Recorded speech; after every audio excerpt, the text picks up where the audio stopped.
UK. I want to talk about soft power areas. When you look at brand Modi, it's a global brand, and Britain must engage brand Modi.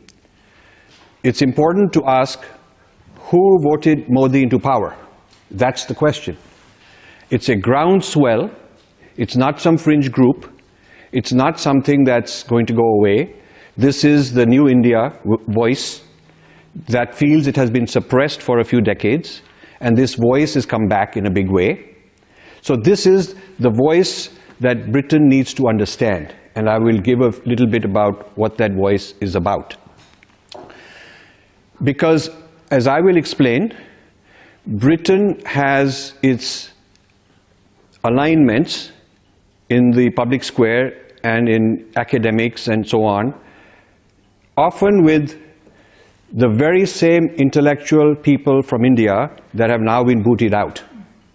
So it's very interesting that the Indian voters have removed a whole narrative and replaced it with a new narrative, but many of the people from the old narrative still enjoy prominence overseas.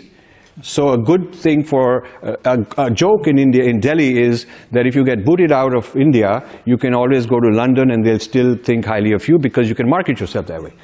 So this disconnect is something important to fix, because the policies of India should direct itself to the people's voice in India and not the voices that have been discontinued and dismantled.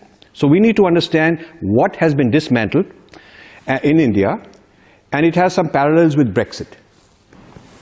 Because in both instances, what has been thrown out is a sort of ultra-liberal left voice. I'm not against liberalism. I think there are some amazing good things about it, but it was excessive. It was arrogant. It was hypocritical.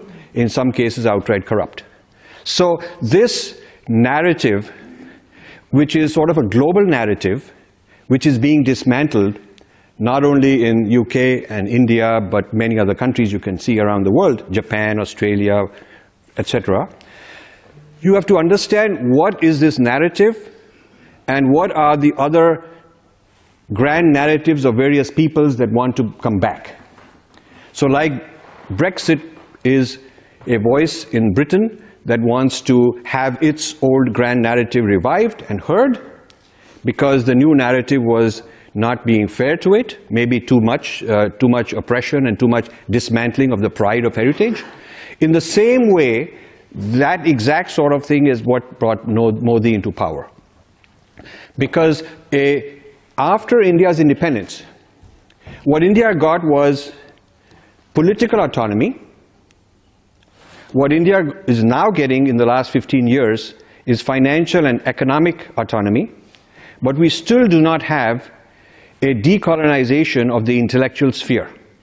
We still have books written in the past which are very denigrating to the culture and heritage and history of the Indian people, and this is an Indian problem.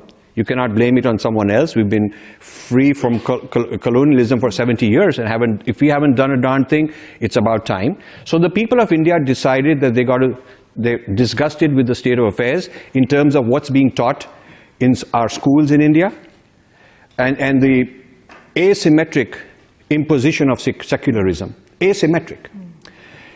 It might be a surprise to some people that Hindu temples in India are controlled and operated and administered by the government, though we are supposedly a secular country. And this administration of religious worship is not happening for any other religion but Hinduism. So that's not secularism. That's sort of like pandering to the minorities.